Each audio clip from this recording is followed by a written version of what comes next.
রহমানুর রহিম ঐতিহ্যবাহী রাজশাহী কলেজের অনলাইন লাইভ ক্লাসে সবাইকে স্বাগত জানাচ্ছি। আমি মোহাম্মদ ইমরান হুসাইন, প্রভাষক বাংলা, রাজশাহী কলেজ, রাজশাহী। সুপ্রিয় শিক্ষার্থী, আজ আমরা যে বিষয়ের উপর আলোচনা করব সেটা হচ্ছে বাংলা উচ্চারণের নিয়ম। আজকে বাংলা উচ্চারণের নিয়মের ক্লাস, রিভিউ ক্লাস। কিন্তু রিভিউ তাদের জন্য হবে যারা আগে ভিউ করেছে, অর্থাৎ আগে যারা দেখে নাই তাদের জন্য রিভিউ ক্লাস নয়, কিন্তু যারা আগে দেখেছো তাদের জন্য রিভিউ ক্লাস। আমি গতবারে বাংলা উচ্চারণ নিয়মটা 3টা লেকচারে নিয়েছিলাম, কিন্তু আজ 3টা লেকচার নয়, আজকে একটা ক্লাস হবে এবং 22 তারিখে একটা ক্লাস। এই 2টা ক্লাসের ভিতরে আমি বাংলা উচ্চারণের নিয়মাবলী শেষ করে দিব। সুপ্রিয় শিক্ষার্থী, বাংলা উচ্চারণের নিয়ম আর উচ্চারণ করার জন্য যে 2 রকমের ধ্বনি রয়েছে, স্বরধ্বনি, ব্যঞ্জন ধ্বনি, আমরা স্বরধ্বনি দিয়ে শুরু করব। বাংলা উচ্চারণ নিয়ম 1 দিয়েছি এই কারণে যে আজকে যেটা পড়ানো হবে সেটা হচ্ছে বাংলা উচ্চারণ নিয়ম 1, আর সামনের দিন যেটা পড়ানো হবে বাংলা উচ্চারণের নিয়ম 2। মানে ক্লাস সংখ্যার উপর ভিত্তি করে 1 আর 2 দেওয়া হয়েছে। নিয়ম নাম্বার 1 নয়, বাংলা উচ্চারণ নিয়মের উপরে 1 নাম্বার ক্লাস নিশ্চয়। তো একটু আমরা দেখি প্রথমে কি আলোচনা করব। আজকের আলোচ্য বিষয় রয়েছে, প্রথমে যেটা রয়েছে সেটা হচ্ছে স্বরবর্ণ। আর আমরা জানি স্বরবর্ণের প্রথমে রয়েছে অ। আর এই অবর্ণটার দিকে আমরা স্লাইডের দিকে যদি লক্ষ্য করি তাহলে দেখতে পাবো যে অবর্ণটির 2 ধরনের উচ্চারণ রয়েছে। একটা হচ্ছে অর উচ্চারণ অয়ের মতো, অর্থাৎ কোনো পরিবর্তন হবে না। আরেকটা হচ্ছে অয়ের উচ্চারণ ওর মতো, অর্থাৎ অয়ের উচ্চারণ পরিবর্তন হবে। উদাহরণ হিসাবে এখানে ব্যবহার করা হয়েছে অনেক। আমরা অনেক শব্দটা উচ্চারণ করার সময় অনেক বলি না, আমরা বলি অনেক। কিন্তু অধিকার বলার সময় আমরা অধিকার বলি না, বলি অধিকার ও। অর্থাৎ এই যে আদিতে যে অবর্ণটি রয়েছে অনেক এবং অধিকার শব্দে, এক জায়গাতে অয়ের উচ্চারণ অয়ের মতো হয়েছে, অর্থাৎ উচ্চারণ অপরিবর্তিত রয়েছে, আরেক জায়গায় অয়ের উচ্চারণ ওয়ের মতো হয়েছে। তাহলে আমরা দেখতে পাচ্ছি অবর্ণের 2 ধরনের উচ্চারণ রয়েছে। একটা হচ্ছে অয়ের মতো উচ্চারণ হবে, আর একটা হচ্ছে ওর মতো উচ্চারণ হবে। তো আমরা একটু পরবর্তী স্বরবর্ণগুলো একটু দেখে নিই। অয়ের পরে যে বর্ণটা আসে সেটা হচ্ছে আ বর্ণ। এই আ বর্ণটির উচ্চারণ 2 রকম হয়। একটা হচ্ছে আয়ের মতো উচ্চারণ হবে, আর একটা এর মতো উচ্চারণ হবে। এখানে 2টা উদাহরণ দেওয়া রয়েছে, একটা হচ্ছে আম আর একটা হচ্ছে জ্ঞান। আম বলার সময় আয়ের উচ্চারণ আমি বলেছি অর্থাৎ কোনো পরিবর্তন হয়নি। আর জ্ঞান বলার সময় গান বলি নাই, বলেছি জ্ঞান, এ উচ্চারণ হয়েছে। অর্থাৎ আ বর্ণটি 2 ধরনের উচ্চারণ রয়েছে, একটা হচ্ছে আর একটা হচ্ছে এ। আরো কিছু উদাহরণ স্লাইডের নিচে দেওয়া আছে, যেমন রাগ। রাগ উচ্চারণ করার সময় আমরা বলবো রাগ। খ্যাত, এই যে খ্যাত, ব্যাখ্যা, কোথাও এর মতো উচ্চারণ হবে, আবার কোথাও আয়ের মতো উচ্চারণ হবে। তাহলে আমরা দেখতে পাচ্ছি অয়ের যেমন 2 ধরনের উচ্চারণ ছিল, ঠিক তেমনি আয়েরও রয়েছে 2 ধরনের উচ্চারণ। এরপরে আমরা একটু দেখব হ্রস্ব ই এবং দীর্ঘ ই। মনে রাখতে হবে বাংলা উচ্চারণের নিয়মে হ্রস্ব ই থাক আর দীর্ঘ ই থাক, উভয় ক্ষেত্রে শুধু হ্রস্ব ই উচ্চারণ হবে।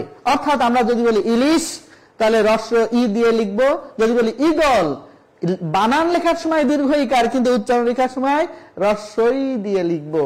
তাহলে ইলিশ এবং ঈগল 2টা বানান হ্রস্ব এবং দীর্ঘ ই থাকার সত্ত্বেও আমরা যখন উচ্চারণ লিখব তখন অবশ্যই দীর্ঘইকার ব্যবহার করা যাবে না। তাহলে আমরা এই স্লাইড থেকে একটা জিনিস দেখছি যে হ্রস্বইকার থাক বা দীর্ঘই থাক, এই 2টার পরিবর্তে সর্বদা হ্রস্ব ই ব্যবহার করতে হবে। যেমন হাতি বানানে হয়াকার তয় হস্যিকার রয়েছে, এর উচ্চারণে একই হবে, কিন্তু যখন আমি বলবো চীনা, এই চীনা শব্দের উচ্চারণে চয় দীর্ঘইকার ব্যবহার করা যাবে না। তাহলে একেবারে আমরা সবাই নিশ্চিত হয়ে গেলাম যে বাংলা উচ্চারণে কোনো অবস্থাতেই দীর্ঘইকার ব্যবহার করা যাবে না। এরপরে একটু দেখি হ্রস্ব উ দীর্ঘ উ। একই ধরনের নিয়ম, যে হ্রস্ব উ হোক আর দীর্ঘ উ হোক, বানানে যাই থাকুক না কেন, আমি যখন উচ্চারণ করব উচ্চারণের সময় কোনো অবস্থাতেই দীর্ঘ উ হবে না। অর্থাৎ হ্রস্ব উ এবং দীর্ঘ উ যেটাই থাকুক না কেন অবশ্যই আমাকে ব্যবহার করতে হবে হ্রস্ব উ। এরপরে আমরা চলে যাই রি। রি বর্ণটির উচ্চারণ লেখার সময় আমরা সরাসরি বানান করে লিখব রয় হস্যিকারে রি, অর্থাৎ রি বর্ণটা বানানের সময় ঠিক থাকবে, কিন্তু যখন উচ্চারণ লিখব, উচ্চারণ লেখার সময় রি বর্ণটির পরিবর্তে আমাকে সরাসরি বানান লিখতে হবে রয় হস্যি রি। সেজন্য ঋগ্বেদ, এই যে রি জায়গায় রয় হস্যিকার ব্যবহার করা হয়েছে। তোমাদের মনে প্রশ্ন চলে এসেছে, স্যার ঋগ্বেদ না হয়ে ঋগ্বেদ হলো কেন? এই প্রশ্নেরও উত্তর রয়েছে বফলার নিয়মে, অর্থাৎ আজকে লেকচারের শেষ অংশে আমরা বফলা এবং মফলার উচ্চারণ পড়ব, আর ওখান থেকে আমরা জানতে পারবো কেন বয়ের উচ্চারণ এখানে হয়েছে, কেন গ দ্বিত্ব হয়নি, ঋগ্বেদ না হয়ে কেন ঋগ্বেদ হয়েছে, অর্থাৎ কোথায় বয়ের উচ্চারণ হয় আর কোথায় হয় না, এই দুইটা আজকে আমরা জেনে ফেললে এই উচ্চারণটা আমাদের কাছে একদম স্পষ্ট হয়ে যাবে। সুপ্রিয় শিক্ষার্থী, রির পরে যেটা আসে সেটা হচ্ছে এ। এ বর্ণটার উচ্চারণ দুই রকম রয়েছে, একটা হচ্ছে এর উচ্চারণ এর মতো হবে, আর একটা হচ্ছে এর উচ্চারণ এর মতো হবে। অর্থাৎ এ বর্ণটা দুই ভাবে উচ্চারিত হতে পারে, যেমন এতিম, এতিমের উচ্চারণ এ তয়সিম, কিন্তু এখন বললে এখন বলা যাবে না, আমাদেরকে বলতে হবে এখন এ, অর্থাৎ এর উচ্চারণ দুই রকম রয়েছে, একটা হচ্ছে এর উচ্চারণ এর মতো হবে, আর হচ্ছে এর উচ্চারণ এর মতো হবে। আরো কিছু উদাহরণ দেওয়া রয়েছে, যেমন 21 খেলা, আমরা খেলার সময় বলি না খেলা, আমরা বলি খেলা। তেলা পোকা, তেলা পোকা বলি না, বলি তেলা পোকা, তে। এই যে এর উচ্চারণ এর মতো হয়, আবার এর উচ্চারণ এর মতো হয়, অর্থাৎ এর কখনো কখনো বিবৃত উচ্চারণ, আবার এর কখনো কখনো সংবৃত উচ্চারণ হয়। এরপরে আমরা যেটা দেখবো সেটা হচ্ছে ওই। ওই বর্ণটা যুগ্ম স্বরধ্বনি, এটাকে ভেঙে লিখতে হবে, একসাথে লেখা যাবে না। বাংলা উচ্চারণে আমাদেরকে এটা আলাদা করে লিখতে হবে। ওই, ও হ্রস্ব ই, ওই। ঐতিহাসিক, ঐতিহাসিক, ওই বানানটাকে লেখার সময়, ওই বর্ণটাকে লেখার সময় আমরা ও হ্রস্ব ই লিখবো, ঐতিহাসিক। ঐতিহ্য, বৈশাখ, ঐকতান, ঐহিক, এইভাবে আমাদেরকে লিখতে হবে। ও বর্ণটার কোনো পরিবর্তন নেই, অর্থাৎ ওর উচ্চারণ অ এর মতো হবে। এবং ও বর্ণটা লেখার সময় যেহেতু এটাও যুগ্ম স্বরধ্বনি, এটাকে লিখতে ও হ্রস্ব উ, ও। যেমন ঔষধ, ও বর্ণটার পরিবর্তে আমরা লিখেছি ও হ্রস্ব উ, ঔষধ। যেমন ওই চিত্ত, ঔষধ, ঔপন্যাসিক, ঔদার্য, এইগুলো। সুপ্রিয় শিক্ষার্থী, আমরা তো স্বরবর্ণ শেষ করলাম, কিন্তু গুরুত্বপূর্ণ একটা কথা আমাদেরকে অবশ্যই মনে রাখতে হবে বাংলা উচ্চারণ পড়ার ক্ষেত্রে, সেটা হচ্ছে এই, আমরা উচ্চারণ করার সময় যেখানে থেমে যাব, যেখানে ব্রেক মারব, এই ব্রেক মারার জন্য আমাদেরকে অবশ্যই একটা হস চিহ্ন দিতে হবে। হস মানে ওই যে ঔষধ, ধয়ের নিচে যে ছোট্ট একটা দাগ রয়েছে, একে বলা হয় হস চিহ্ন, হসন্ত চিহ্ন বা হলন্ত চিহ্ন। তাহলে উচ্চারণ যদি আমি শুদ্ধভাবে করতে চাই, তাহলে সবচেয়ে গুরুত্বপূর্ণ যে জায়গাটা সেটা হচ্ছে আমি কোথায় থেমে যাচ্ছি বা কোথায় ব্রেক নিচ্ছি। ঔষধ বলছি না, আমরা হচ্ছে ঔষধ, এই যে যেখানে থেমে যাব, ব্রেক দিব, সেখানে একটা চিহ্ন দিতে হবে, অর্থাৎ এই বর্ণের সাথে অন্য কোনো স্বরবর্ণ যুক্ত নেই। আর যদি আমরা থেমে না যাই, তাহলে বুঝতে হবে এর সাথে স্বরধ্বনি রয়েছে। ঔষধ, তাহলে ধয়ে আমরা ব্রেক মেরেছি। ব্রেক না মারলে কি হবে? সামনে বীর দেখলাম, ব্রেক মারলাম না, অ্যাক্সিডেন্ট তো হবেই, দুর্ঘটনা তো ঘটবেই, পরীক্ষার খাতায় দুর্ঘটনা ঘটে যাবে, স্যার গ্যাস করে কেটে দিবে যে তোমার এই উচ্চারণটা হয়নি।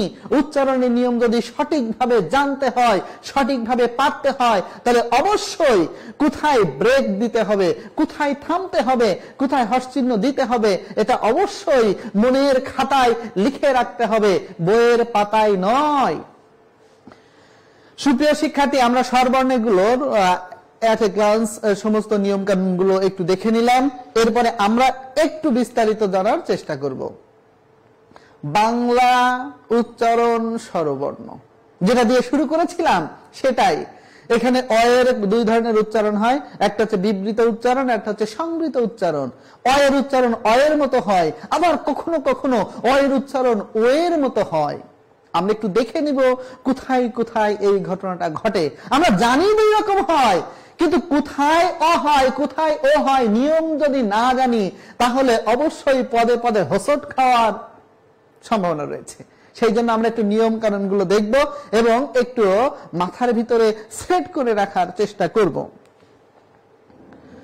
অ উচ্চারণের নিয়ম এক নম্বর নিয়মে যেটা দেয়া হয়েছে সেটা হচ্ছে এই, নেতিবাচক অর্থে, নেতিবাচক মানে না অর্থে, নেতিবাচক অর্থে অ এবং অঘা অজ অনা অপ অব এবং এর সাথে অর্থে সযুক্ত হলে অ এর মতো উচ্চারণ হয়, অর্থাৎ অ এর কোনো পরিবর্তন হবে না। অভিন্ন মানে ভিন্ন নয়, এখানে অ নেতিবাচক অর্থে ব্যবহৃত হয়েছে, সেই জন্য আমরা অভিন্ন বলবো না, আমরা বলবো অভিন্ন। অঘারাম, ওঘারাম বলা যাবে না, বলতে হবে অঘারাম। সজল মানে জলের সহিত এর সাথে রয়েছে একটা অ, আমরা সজলকে বলবো না সুজল, সুজল আমরা উচ্চারণ করি, আমরা বলি সজল। ওর সাথে রয়েছে একটা অ, কারণ জলের সহিত বা সাথে অর্থে এই দন্ত স ব্যবহৃত হয়েছে। তাহলে আমরা এক নাম্বার নিয়মে শিখলাম, যদি নেতিবাচক অর্থে অ থাকে এবং অঘা অজ অনা অন অপ অব এবং এর সাথে সহিত অর্থে যদি সযুক্ত হয় তাহলে অবশ্যই অ এর কোনো পরিবর্তন হবে না। এটা হচ্ছে এক নাম্বার নিয়ম। কিছু উদাহরণ দেওয়া হয়েছে, অনিকেত, অবিচার, অনিন্দ, অকুল, অনিয়ম, অসীম। তোমরা যাতে আরেকটু বেশি করে অনুশীলন করে নিজেকে তৈরি করতে পারো, প্রস্তুত করতে পারো, সেই জন্যই আরো কিছু উদাহরণ দেওয়া হয়েছে। এখানে আরো কিছু উদাহরণ দেওয়া আছে, যেমন অধীর, অনিশ, অটুট, অতুল, অনুন্নত, সফল, সতৃষ্ণ, সজ্ঞান। এখানে যে নিয়মটা দেওয়া হয়েছে, নিয়মের উপরে উদাহরণ একটু বেশি দেওয়া হয়েছে যাতে কিনা তোমরা একটু বেশি প্রস্তুতি নিতে পারো, সুন্দরভাবে প্রস্তুতি নিতে পারো। তাহলে অ এর এক নাম্বার নিয়মটা শিখলাম, এরপরে আমরা শিখবো অ এর দুই নাম্বার নিয়ম। কিন্তু বলে দেই, পরীক্ষা যদি অ এর নিয়ম পড়ে, এখানে যে 4টা লাইন দেখছো, 4টা নিয়ম দিয়ে 4টা নিয়ম তুমি লিখতে পারবে, কিন্তু সংখ্যায় অনেক হয়ে যাবে। তোমাদের সুবিধার্থে একটু কম করে দিয়েছি যাতে একটু মনে রাখতে পারো। তুমি যদি এটা পারো তাহলে ভেঙে ভেঙেও লিখতে পারো, একসাথেও লিখতে পারো। সেটা কি জিনিস? মুক্ত অ বা যুক্ত অ এর পরে। তাহলে একটা নতুন কথা শিখলাম, মুক্ত অ আর একটা হচ্ছে যুক্ত অ। আমরা আগে জেনে নিই যে মুক্ত অ কোনটা আর যুক্ত অ কোনটা। যে অ শব্দের বানানের ভিতরে দেখা যায়, সরাসরি দেখা যায়, সেই অকে বলা হয় মুক্ত অ। আর যে অ মুক্ত অবস্থায় থাকে না, বরঞ্চ ব্যঞ্জন বর্ণের সাথে যুক্ত থাকে, তাকে বলা হয় যুক্ত অ। তাহলে অ কয় প্রকার? অ হচ্ছে দুই প্রকার, একটা হচ্ছে মুক্ত অ, একটা হচ্ছে যুক্ত অ। বলা হচ্ছে মুক্ত অ বা যুক্ত অ এর পরে যদি হ্রস্ব ই, দীর্ঘ ই, হ্রস্ব উ, দীর্ঘ উ, র ফলা, কযোগ মূর্ধন্য স, বর্গীয় জ যোগ ইও, এইগুলোর কোন একটা বর্ণ থাকে, তাহলে অ এর উচ্চারণ ওর মতো হবে। অর্থাৎ তখন অ এর উচ্চারণ অ হবে না, কি হবে? ও হবে। কখন? যদি মুক্ত অ অথবা যুক্ত অ এর পরে হ্রস্ব ই, দীর্ঘ ই, হ্রস্ব উ, দীর্ঘ উ, র ফলা, কযোগ মূর্ধন্য স, বর্গীয় জ যোগ ইও, এইগুলো যদি থাকে তাহলে অ এর উচ্চারণ ও এর মতো হবে। উদাহরণ আছে, টই টুম্বুর, টই বলা যাবে না, টই ট, টর সাথে রয়েছে একটা অ, তাই টই বলা যাবে না, কারণ টয়ের পরে হ্রস্ব ই, ট, এখানে যুক্ত অ রয়েছে। এই তার সাথে যদি হ্রস্ব ই বা দীর্ঘ ই থাকে তাহলে উচ্চারণটা অ এর মতো না হয়ে হবে ও এর মতো। সেই জন্য এখানে বলা হচ্ছে টই টুম্বুর, বুর, রয়ে একটা হর্ষ চিহ্ন দিতে হবে। টই টম, টম, টম, যেখানে বেক সেখানে অবশ্যই তোমাকে হর্ষ চিহ্ন দিতে হবে। বউ, বর সাথে রয়েছে একটা অ, মানে যুক্ত অ রয়েছে, তারপরে হ্রস্ব উ রয়েছে, সেই জন্য বলতে বউ। যেহেতু আমি থামছি না, টেনে নিয়ে আছি বউ, সেই জন্য এখানে কোনো হর্ষ চিহ্ন হবে না। ব্রত, ব্রাত না, ব্রত, বর সাথে বর সাথে একটা অ রয়েছে এবং রফলা রয়েছে, সেই জন্য এটা হবে ব্রত। আর কজক মধ্যাহ্নসা, তারা খুবই দক্ষ না, দক্ষ বলা যাবে না, এটা ভুল উচ্চারণ। যদি তুমি সঠিকভাবে উচ্চারণ করতে চাও তাহলে বলতে হবে দক্ষ, যজ্ঞ না যোগ্য। এই যে 2 নম্বর নিয়ম, 2 নম্বরের নিয়মের ভিতরে অনেকগুলো নিয়ম পড়ানো হয়েছে, একবার দুইবার নয়, যতক্ষণ মাথার ভিতরে ঢোকে না ততক্ষণ নিশ্চয় প্র্যাকটিস করতে হবে। এরপরে আমরা 3 নম্বর নিয়ম পড়ব। মুক্ত অ বা যুক্ত অ এর পরের ব্যঞ্জনের সাথে, অর্থাৎ মুক্ত অ বা যুক্ত অ তো আছে, এর পরে যদি কোনো ব্যঞ্জন বর্ণ থাকে, সেই ব্যঞ্জন বর্ণের সাথে যদি হ্রস্ব ই, দীর্ঘ ই, হ্রস্ব উ, দীর্ঘ উ, রিকার, জফলা থাকে, তাহলেও ও এর মতো উচ্চারণ হবে। যেমন অভিধান, প্রথমে যে শব্দটা রয়েছে স্লাইড একটু ভেঙে গেছে, অভিধান, ওখানে লেখা আছে অভিধান, অভয় হস্যিকার, তাহলে অ এর পরে রয়েছে ভয়ের সাথে রয়েছে ইকার, বলা হয়েছে মুক্ত অ বা যুক্ত এর পরে যদি কোনো ব্যঞ্জন বর্ণ থাকে তা সেই ব্যঞ্জন বর্ণটা হচ্ছে ভ, আর এই ভয়ের সাথে যেহেতু হ্রস্ব ই রয়েছে তাই অভিধান বলা যাবে না, আমাদের বলতে হবে অভিধান। ময়ূর, ময়ের সাথে রয়েছে একটা অ, এরপরে রয়েছে অন্তস্থ একটা ব্যঞ্জন বর্ণ, তার সাথে দীর্ঘকার, তাহলে এটা ময়ূর হবে না, হবে ময়ূর। আর রিকার মসৃণ, আর একটা হচ্ছে পদ্ম। এরপরে আমরা 4 নম্বর নিয়মটা একটু দেখব। 4 নম্বর নিয়মটা একটু জটিল, একটু কঠিন।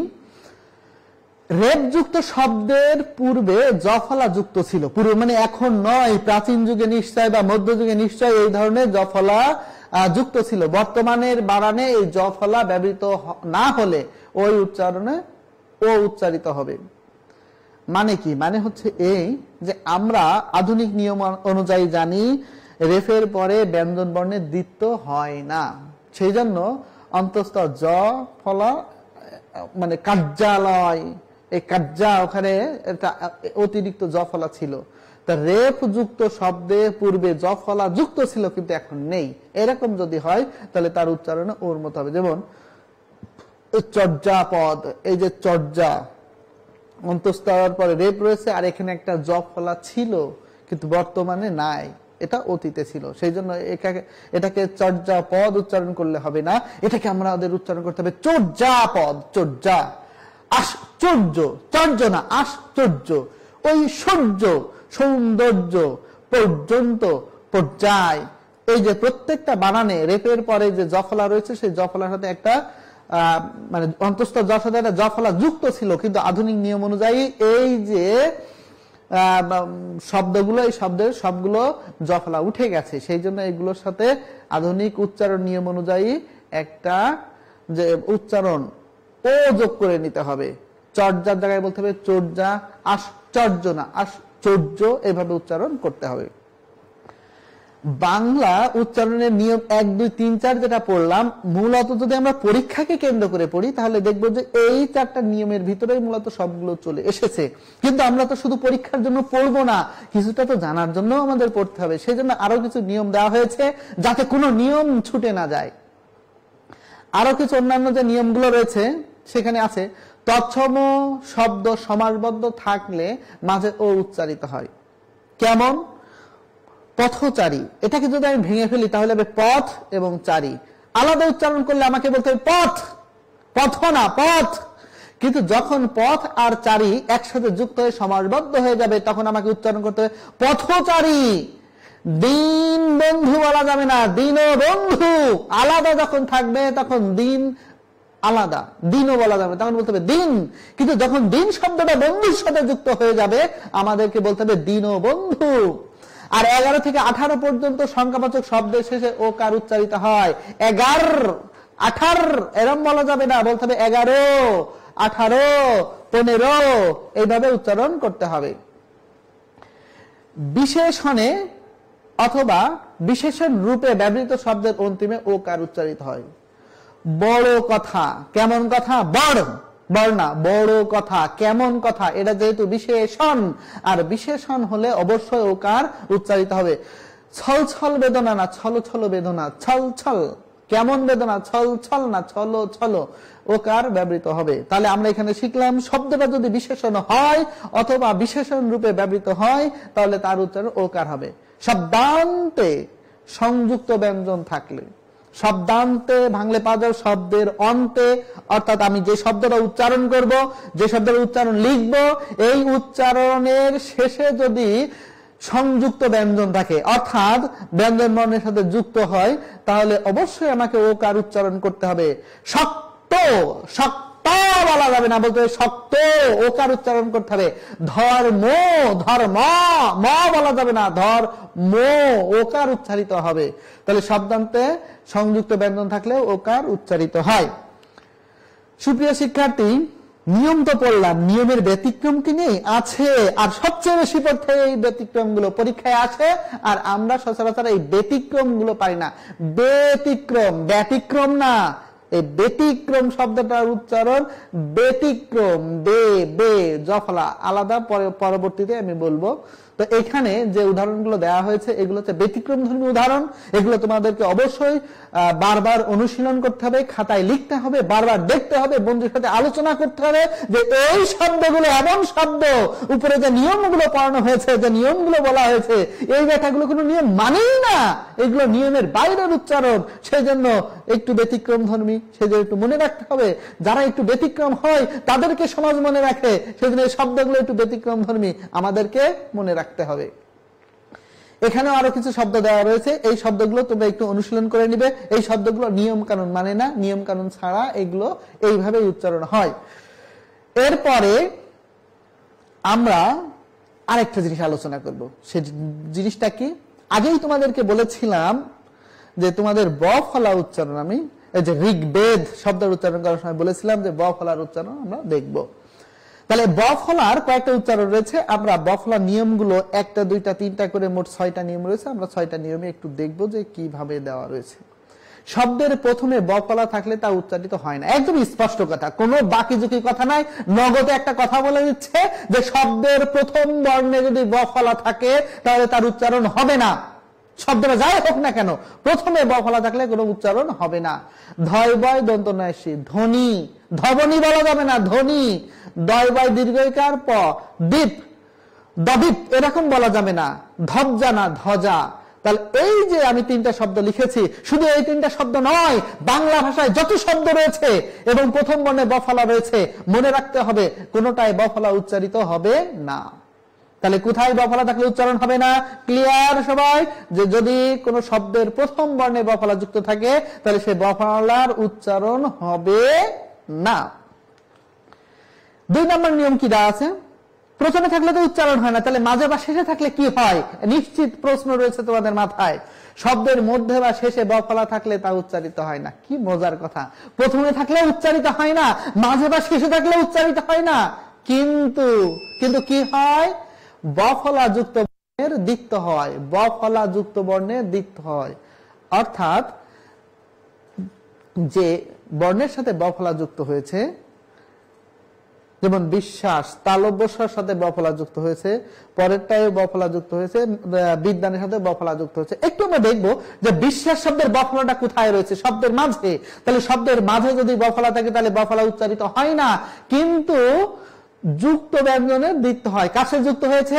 তালব্যস্বর সাথে। তাহলে আমার উচ্চারণ করতে হবে বিশ্বাস, বলা যাবে না বিশ্বাস, বিশ্বাস বলা যাবে না, বলতে হবে বিশ্বাস। বিশ্বনা, বিশ্ব, বিদ্বান বলা যাবে না, বলতে হবে বিদ্বান। অর্থাৎ আমরা যে 1 আর 2 নিয়ম পড়লাম, 1 আর 2 নিয়মে একটু পার্থক্য, যে প্রথমে ব ফলা থাকলে উচ্চারণ হয় না, একের গায়ে বর পরিবর্তে কিছু আসেও না, কিন্তু মাঝে মাঝে থাকলে ব ফলা উচ্চারিত হয় না ঠিকই, কিন্তু যার সাথে ব ফলা যুক্ত রয়েছে ওই বর্ণটি দ্বিতীয় উচ্চারণ হয়। তাহলে আমরা কয়টা নিয়ম শিখলাম? 2টা নিয়ম শিখেছি। এরপর 3 নম্বর নিয়ম কি বলেছে? যুক্ত ব্যঞ্জনের সাথে ব ফলা থাকতে তার কোনো উচ্চারণ হবে না। মানে কি? মানে হচ্ছে একটা বানানে যুক্ত ব্যঞ্জন রয়েছে, সেই যুক্ত ব্যঞ্জনের নিচে আবার একটা ব ফলা রয়েছে, যেমন উচ্ছ্বাস, চ এর সাথে ছ যুক্ত রয়েছে, আবার তার নিচে ব যুক্ত করা হয়েছে। দ্বন্দ্ব বানানে প্রথম দয়ের সাথে যে ব রয়েছে এটা উচ্চারণ হবেই না 1 নম্বর নিয়ম অনুযায়ী, যে শব্দের প্রথমে ব ফলা থাকলে উচ্চারণ হয় না। কিন্তু পরেরটাই কি সমস্যা, পরেরটা দন্তন্যর সাথে একটা দ রয়েছে, তার সাথে ব রয়েছে, তাহলে এটা উচ্চারণ হবে না। পরে উজ্জ্বল বরকত জ, তার সাথে জ যুক্ত হচ্ছে, তার সাথে ব, তাহলে যুক্ত ব্যঞ্জনের সাথে যদি ব ফলা থাকে তাহলে স্পষ্ট করে বলে দেওয়া হচ্ছে সে বয়ের কোনো উচ্চারণ হবে না। সে যে উচ্ছ্বাস, দ্বন্দ্ব, উজ্জ্বল, এখানে কোথাও বয়ের উচ্চারণ হয়নি। তাহলে আমরা কয়টা নিয়ম শিখলাম? 3টা নিয়ম শিখেছি। প্রথম বর্ণে থাকলে ব ফলা উচ্চারিত হয় না, মাঝে বা শেষে থাকলে ব ফলা উচ্চারিত হয় না, কিন্তু যার সাথে যুক্ত থাকে সেটা দ্বিত্ব হয়, এবং সংযুক্ত ব্যঞ্জনের সাথে ব ফলা থাকলে ব ফলা উচ্চারিত হয় না। এরপরে আমরা 4 নম্বর নিয়মটা দেখব, উৎ যোগ ব ফলা, মানে উতের সাথে যদি কোনো ব ফলা যুক্ত হয় তাহলে তার উচ্চারণ হয়, অর্থাৎ ওই ব ফলা উচ্চারণ হবে। তাহলে এতক্ষণ পরে আমরা পেয়েছি যে ব ফলা কোথায় উচ্চারিত হয়। তাহলে একটা জায়গা, আগে যে 3টা জায়গা বললাম, 3 জায়গাতে কোথাও কিন্তু ব ফলা উচ্চারণ হয় না, অর্থাৎ প্রথমে থাকলে হয় না, মাঝে বা শেষে থাকলে হয় না, কিন্তু সংযুক্ত ব্যঞ্জনের দ্বিত্ব হয়, আর যুক্ত ব্যঞ্জনের সাথে ব ফলা থাকলে উচ্চারণ হয় না। আর এখন 4 নম্বর নিয়মে এসে বলছে হ্যাঁ ব ফলা উচ্চারণ হবে। কোথায় উচ্চারণ হবে? যদি উদ শব্দের সাথে ব ফলা যুক্ত হয়, যেমন উদ্বিগ্ন, উদ্বেগ, উদ্বৃত্ত, এই যে উদ শব্দের সাথে ব ফলা যুক্ত হলে সে ব ফলা উচ্চারিত হবে। 5 নম্বরে আরেকটা নিয়ম দেওয়া হয়েছে, সেই নিয়মটা আমরা একটু দেখব।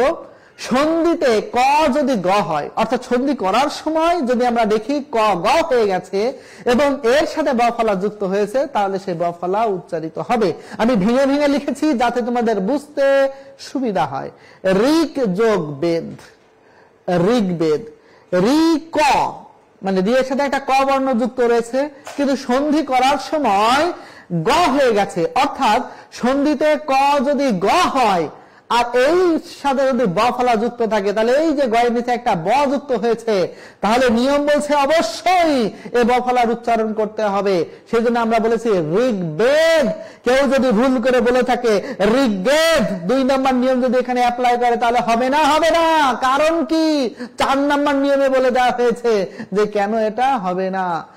দিক যোগ বিজয়, দিক ক বর্ণটা হয়ে গেছে গ আর তার সাথে যুক্ত হয়েছে ব, সেজন্য দিগ্বিজয় বললে হবে না, বলতে হবে দিক বিজয়, অর্থাৎ বয়ের উচ্চারণ স্পষ্ট করে এখানে বলতে হবে, স্পষ্ট করে লিখে দিতে হবে বিজয়, দিক বলয়। তাহলে এই যে সবগুলো হচ্ছে 5 নম্বর নিয়ম অনুসারে। 6 নম্বর নিয়ম, অর্থাৎ ব ফলার কিন্তু আর নিয়ম নেই, 6 নম্বরটা নিয়ম পড়াইলে ব ফলার নিয়ম শেষ। তাহলে ব এবং ম এর সাথে ব ফলা যুক্ত হলে ব ফলার উচ্চারণ হয়। তাহলে ব এবং ম এর সাথে ব ফলা যুক্ত হলে এর উচ্চারণ হবে, যেমন আব্বা, লম্ব, বিম্ব, এখানে ব ফলার উচ্চারণ হয়েছে। অনেক সময় শুধু ব ফলাই উচ্চারণ লিখতে বলা হয়ে থাকে। 5টা নিয়ম, 5টা নিয়মে 5 নাম্বার, একেবারে সলিড মার্কস, কোনো ভেজাল নেই এখানে। সেই জন্য তোমরা অবশ্যই সুন্দর করে নিয়মের সাথে মিল রেখে উদাহরণগুলো প্রয়োগ করবে। তাহলে আমরা তো ব ফলা শিখলাম, এরপরে নিশ্চিত আমাদের আরো একটু শিখতে হবে। কারণ কি?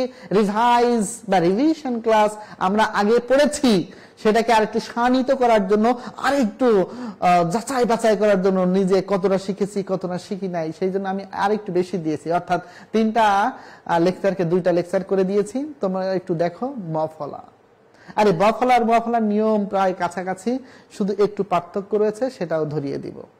প্রথমে ম ফলা থাকলে উচ্চারিত হয় না, আগে কি বলেছিলাম? প্রথম বর্ণে ব ফলা থাকলে উচ্চারিত হয় না। এখন বলছি প্রথম বর্ণে ম ফলা থাকলে উচ্চারিত হয় না, কিন্তু কি হয়? নাসিক্য হয়, অর্থাৎ চন্দ্রবিন্দু হয়। তাহলে সবার আগে একটা কথা বলে দিই, যদি কোনো বর্ণে ম ফলা যুক্ত থাকে আর কোনো কারণে এই ম ফলা যদি উচ্চারণ না হয়, অর্থাৎ ম ফলা চলে যায়, তুমি যাও চলে যাও, শুধু স্মৃতি রেখে যাও ম ফলা বর্ণটা নাসিক্য বর্ণ, অর্থাৎ ক খ গ ঘ উ, এই যে ওর দিকে যে লাইনটা রয়েছে প ফ ব ভ মো, এই মোটা হচ্ছে নাসিক্য বর্ণ। নাসিক্য বর্ণ যখন চলে যাবে তখন তার স্মৃতি হিসাবে চন্দ্রবিন্দু রেখে যাবে। সেই জন্য বলা হয়েছে প্রথম বর্ণে ম ফলা থাকলে উচ্চারণ হয় না। হয় না মানে কি, চলে গেছে, কিন্তু স্মৃতি হিসাবে একটা চন্দ্রবিন্দু রেখে যাবে। সেই জন্য আমাদের উচ্চারণ করার সময় অবশ্যই একটা চন্দ্রবিন্দু দিতে হবে। অনেক শিক্ষার্থী জিজ্ঞাসা করো যে স্যার এখানে চন্দ্রবিন্দু হলো কেন?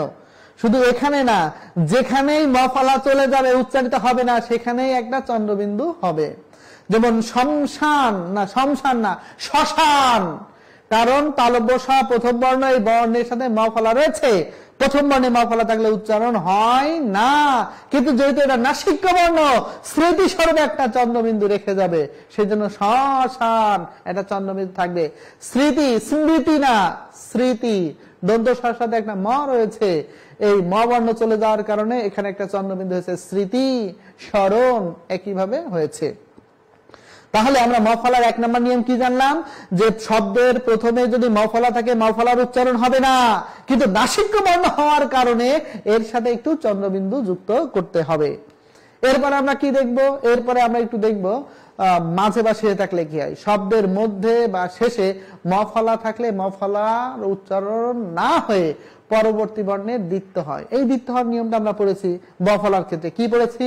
যে ব ফলা মাঝে বা শেষে থাকলে ব ফলার উচ্চারণ হয় না, কিন্তু যার সাথে যুক্ত থাকে তার দ্বিত্ব হয়। ঠিক তেমনি বলেছে যে শব্দের মধ্যে বা শেষে ম ফলা থাকলে ম ফলার উচ্চারণ না হয়ে এই যে পরবর্তী বর্ণের দ্বিত্ব হয়, মানে যার সাথে যুক্ত থাকে আর কি, তার দ্বিত্ব হয় এবং আংশিক নাসিক হয়। নাসিক হবে কেন? কারণ ম ফলার উচ্চারণ হচ্ছে না। আগে স্পষ্ট করে বলে দেওয়া হয়েছে যদি ম ফলার উচ্চারণ না হয় তাহলে চন্দ্রবিন্দু হবে। যেমন পদ্মা, পদ্মা বলা যাবে না, পদ্মা বলতে হবে, কারণ ম ফলা যার সাথে যুক্ত হবে সেটা দ্বিত্ব উচ্চারণ হবে। আর ম ফলা যেহেতু নাসিক বর্ণ সেজন্য চন্দ্রবিন্দু হবে। আত্মা বলা যাবে না, বলতে হবে আত্মা, জীবাশ্ম, এইভাবে উচ্চারণ করতে হবে। তাহলে চন্দ্রবিন্দু কোথায় হচ্ছে আমরা বুঝতে পারবো। সুপ্রিয় শিক্ষার্থী, যদি কোনো প্রশ্ন থাকে তোমরা, যেহেতু লাইভ ক্লাস চলছে, তোমরা প্রশ্ন করতে পারো। আমি ক্লাস শেষে অবশ্যই তোমাদের প্রশ্নগুলো নিব। 3 নাম্বার নিয়ম, যুক্ত ব্যঞ্জনের সাথে ম ফলা যুক্ত হলে তা উচ্চারিত হয় না। ব ফলায় বলেছিলাম না, বলেছিলাম তো যে যদি যুক্ত ব্যঞ্জনের সাথে ব ফলা থাকে তাহলে উচ্চারণ হয় না। উচ্ছ্বাস উদাহরণ দিয়েছিলাম, উচ্ছ্বাস, দ্বন্দ্ব উদাহরণ দিয়েছিলাম। ঠিক তেমনি এখানে বলা হচ্ছে যুক্ত ব্যঞ্জনের সাথে ম ফলা থাকলে উচ্চারণ হয় না, আর যদি উচ্চারণ না হয় তাহলে কি হয়? একটা চন্দ্রবিন্দু হয়। তাহলে চন্দ্রবিন্দুর কথাটা যদি ভুলে যাও, আমরা ভুলে যাবো যে তুমি ভালো করে পরীক্ষা দিয়েছো। অর্থাৎ তোমাকে অবশ্যই এখানে চন্দ্রবিন্দু দিতে হবে। যক্ষা, লক্ষ্মী, লক্ষণ, এই জায়গাতে যুক্ত ব্যঞ্জনের সাথে ম ফলা থাকার কারণে কোথাও ম ফলা উচ্চারণ হয়নি, কিন্তু সব জায়গাতেই চন্দ্রবিন্দু চাঁদ দেওয়া হয়েছে। তাহলে আমরা 3টা নিয়ম শিখেছি। প্রথমে ম ফলা থাকলে ম ফলার উচ্চারণ হয় না, কিন্তু চন্দ্রবিন্দু হয়। মাঝে বা শেষে ম ফলা থাকলে ম ফলা উচ্চারণ হয় না, কিন্তু যার সাথে যুক্ত থাকে তার দ্বিত্ব হয় এবং চন্দ্রবিন্দু হয়। যুক্ত ব্যঞ্জনের সাথে ম ফলা থাকলে ম ফলা উচ্চারণ হয় না, কিন্তু চন্দ্রবিন্দু হয়। এই যে 3টা নিয়ম পড়লাম, কোথাও কি ম ফলা উচ্চারণ হয়েছে? হয়নি। তাহলে কি কোথাও হয় না? হয়। এইবারে আমরা জানবো কোথায় ম ফলার উচ্চারণ হয়। গণমান টলং, গণমান টলং মানে কি? গ মূর্ধন্য, মো দন্তন্য, ট ল ও, একবারে মনে রাখার জন্য গণমান টলং এর সাথে যদি ম ফলা যুক্ত হয়, অর্থাৎ যদি গ এর সাথে, ন এর সাথে, ম এর সাথে, ট এর সাথে, ল এর সাথে, উ এর সাথে যদি কখনো ম ফলা যুক্ত হয় তাহলে ম ফলা উচ্চারিত হবে। তাহলে বলো তো এখানে ম ফলা উচ্চারিত হয়েছে না হয়নি? হয়। আর যদি হয় তাহলে কি হবে না? চন্দ্রবিন্দু হবে না। তাহলে যদি চলে যায় তাহলে হয়। উদাহরণ দেখো, উদাহরণগুলো দেখলে একটু ক্লিয়ার হয়ে যাবে। যুগ্ম, কুটমল, বাল্মীকি, আরো কিছু উদাহরণ দেখো। এই উদাহরণগুলো দেখো, এই উদাহরণগুলো কি দেয়া আছে? এই যে গণমান টলং, এই বর্ণগুলোর সাথে বানান এবং উচ্চারণ সবগুলোই দেওয়া আছে, যাতে কিনা তোমরা সুন্দর করে অনুশীলন করতে পারো এবং বুঝতে পারো। একটু দেখে নাও, আমি একটু দেখি তোমাদের কি কি প্রশ্ন আছে।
প্রশ্নগুলো আসছে না কেন?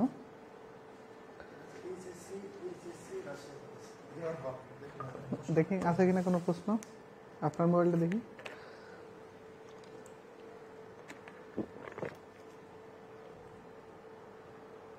ওটা কি আলাদা দেওয়া হয়েছে?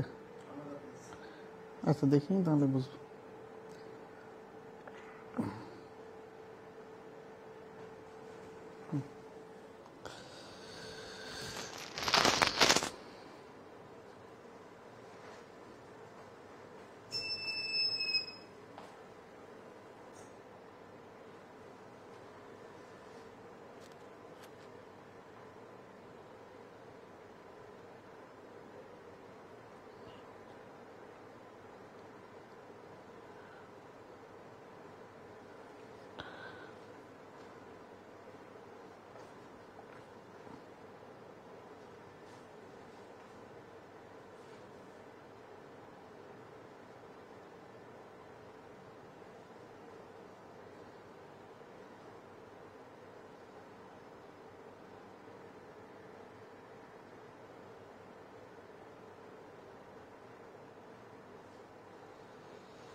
সুপ্রিয় শিক্ষার্থী, তোমরা প্রশ্ন করেছো র ফলার নিয়মগুলো পড়ানোর জন্য।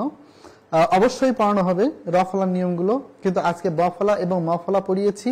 পরবর্তী ক্লাসে অবশ্যই আমি র ফলার নিয়মগুলো বলবো।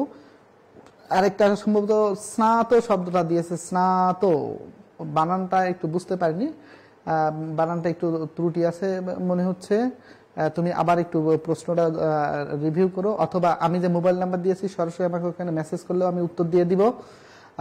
আর একটা কথা বলে দিই, সেটা হচ্ছে এই, একজন প্রশ্ন করেছে স্যার আগের ক্লাসগুলো কোথায় পাওয়া যাবে?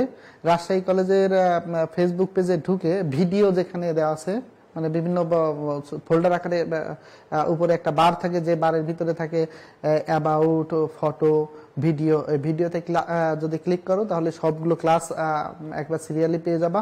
তবে ওখানে বাংলা ক্লাস সিরিয়ালি পাবা না, মানে যেভাবে আমাদের ক্লাসগুলো হয়েছে, অর্থাৎ বাংলার পরে ইংরেজি, তারপরে মনে করো অর্থনীতি অথবা ফিজিক্স, কেমিস্ট্রি, যে ক্লাসগুলো হয়েছে ওইভাবে দেওয়া আছে। কিন্তু প্রত্যেকটা ভিডিওর উপরেই লেখা আছে যে ওটা কোন বিষয়ের উপর ক্লাস, যাতে তোমরা সহজে ওটাকে আয়ত্ত করতে পারো এবং সহজে দেখতে পারো আর কি, যে কোনটা কোন ক্লাস তোমার যেটা প্রয়োজন। রাজশাহী কলেজ এর ফেসবুকে সাইডে যে তুমি ভিডিওতে যদি ক্লিক করো তাহলে সবগুলোই পেয়ে যাবে। আর বাংলা উত্তরের নিয়ম একটু কঠিন বলছি এই কারণে, শুধুমাত্র এই যে এখন যারা ইন্টারমিডিয়েটে রয়েছে, কয়েক বছর ধরে ইন্টারমিডিয়েটে বাংলা উত্তরের নিয়ম পড়ানো হচ্ছে। আর এছাড়া এর আগে কখনোই ইন্টারমিডিয়েট লেভেল পর্যন্ত বাংলা উচ্চারণের নিয়ম পড়ানো হয়নি, ভার্সিটি লেভেলে পড়ানো হয়েছে উচ্চারণের নিয়ম। তো সেই জন্য শিক্ষার্থীদের কাছে খুবই কঠিন। অন্যান্য জিনিসগুলো তোমাদের কাছে খুব একটা কঠিন মনে হয় না, এই কারণে, কারণ তোমরা ক্লাস 6 থেকে 10 পর্যন্ত বাংলা ব্যাকরণের অনেক অংশই তোমরা পড়েছো, সমাস পারো, কারক পারো, উপসর্গ, প্রত্যয়, অনেক কিছু পড়েছো। কিন্তু তোমাদের সিলেবাসে সমাস রয়েছে, সমাসটা তোমরা জানো, উপসর্গ সম্পর্কে তোমাদের জ্ঞান আছে, প্রকৃতি প্রত্যয় সম্পর্কে তোমাদের একটু জানাশোনা আছে, বানান শুদ্ধিকরণ, এই সবগুলো হচ্ছে তোমরা নবম দশম শ্রেণীতে যা পড়েছো সেটাই, তার একটু আপগ্রেড ভার্সন আর কি। কিন্তু এই বাংলা উচ্চারণ তোমরা ওখানে পড়ো নাই, এখানে নতুন করে দেওয়া হয়েছে। নতুন করে দেওয়ার কারণে একটু কঠিন। ওখানে বাংলা ধ্বনি তত্ত্বের ভিতরে সামান্য কিছু সংগৃহীত বিবৃত উচ্চারণ ছিল, কিন্তু ওখানে ব ফলার উচ্চারণ, ম ফলার উচ্চারণ এত ক্লিয়ার করে লেখা ছিল না। র ফলার উচ্চারণ, অনুসারের উচ্চারণ, যুক্ত ব্যঞ্জনের উচ্চারণ। তো সেই জন্য তোমরা অবশ্যই একটু বারবার প্র্যাকটিস করবে। আর 5টা বানানের শুদ্ধ উচ্চারণ লিখতে পারলে পাস, অর্থাৎ তুমি যদি সঠিকভাবে নিয়মটা আয়ত্ত করতে পারো। নিয়মটা আয়ত্ত করা হয়তো বা কঠিন, কিন্তু পরীক্ষায় উপস্থাপন করা একদম সহজ। 1 মিনিটের ভিতরেও 5টা প্রশ্নের উত্তর দেওয়া সম্ভব, যে 5টা শুদ্ধ বানান লেখা। অর্থাৎ তুমি যদি কম সময়ের ভিতরে বেশি মার্কস পেতে চাও, তাহলে অবশ্যই তোমাকে শুদ্ধ উচ্চারণ লিখতে হবে এবং 5টা লিখতে হবে। তুমি 5টা নিয়ম লিখতে গেলে তোমাকে অনেক টাইম যাবে, তুমি নিয়মগুলো সব জানবে উচ্চারণ সঠিকভাবে লেখার জন্য। কারণ উচ্চারণ লিখতে গেলে মানে বেশ 5টা নিয়ম যদি তুমি লেখো, তাহলে কমপক্ষে 10 লাইন লেখা লাগে এবং তার সাথে অনেকগুলো উদাহরণ দেওয়া লাগে। বরঞ্চ ওখানে 7টা থেকে 8টা যে শব্দ দেওয়া থাকে উচ্চারণে, তুমি যদি ওইগুলো একটু দেখো তাহলে খুব সহজ হয়ে যাবে। তো তোমরা একটু বারবার প্র্যাকটিস করবে, practice makes a man perfect. আমরা জানি যে তোমরা সবাই পারফেক্ট, কিন্তু এটাকে আরেকটু শানিত করার জন্য, আরেকটু নিজেকে ভালো করার জন্য তোমরা যেমন নিয়মগুলো অনুসরণ করবে, তেমনি এই নিয়মগুলো একটু খাতা কলমে প্র্যাকটিস করবে এবং বিভিন্ন শব্দ পত্র পত্রিকা যখনই পড়ো না কেন, বইপত্র যখনই পড়ো না কেন, কোনো শব্দের উচ্চারণ যদি তুমি আটকে যাও তাহলে সাথে সাথে একটু বইটা দেখে নিবে, অথবা আমি যে মোবাইল নাম্বার দিয়েছি এখানেও তোমরা সরাসরি মেসেজ করতে পারো, মেসেজের মাধ্যমে আমি তোমাদের উত্তর দিয়ে দিব। আর যে কোনো সমস্যা থাকলে তোমরা অবশ্যই এই যে লাইভ ক্লাসের নিচে যে কমেন্টস আছে ওখানে তোমরা কমেন্টস করতে পারো, তাহলে তারও আমরা উত্তর দিব বলে আশা করি। সুপ্রিয় শিক্ষার্থী, সবাই ভালো থেকো, সুস্থ থেকো, আল্লাহ হাফেজ।